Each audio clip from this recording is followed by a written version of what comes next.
किसानों ने पीएम मोदी को कहा शुक्रिया, कृषि बाजार बचाने के साहसी फैसले की सराहना।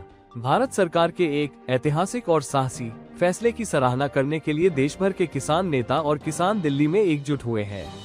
यह फैसला विदेशी दबाव, खासकर अमेरिका के दबाव के बावजूद भारतीय कृषि और डेयरी बाजारों को सुरक्षित रखने के लिए लिया गया है।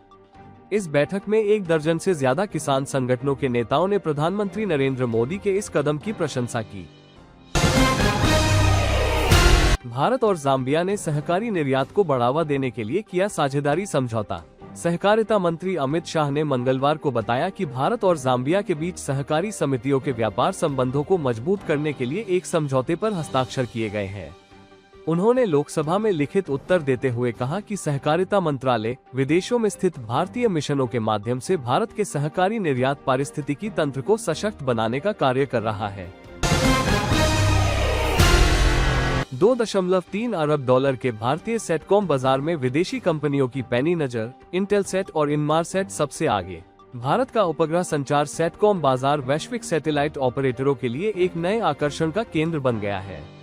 मौजूदा 2.3 अरब डॉलर के इस बाजार के अगले 3 वर्षों में लगभग 10 गुना बढ़कर विश्व के सबसे बड़े सेटकॉम बाजारों में शामिल होने की उम्मीद है। अंतरिक्ष से इंटरनेट और ब्रॉडबैंड सेवाओं की बढ़ती मांग ने कई अंतर्राष्ट्रीय कंपनियों को भारत की ओर रुख करने पर मजबूर कर दिया है। सेंसेक्स 304 अंक की तेजी के साथ 80,539 पर हुआ बंद। निफ्टी भी 24,600 के पार। शेयर बाजार में आज यानी 13 अगस्त को तेजी देखने को मिली। सेंसेक्स 304 अंक की तेजी के साथ 80,539 के स्तर पर कारोबार कर रहा है।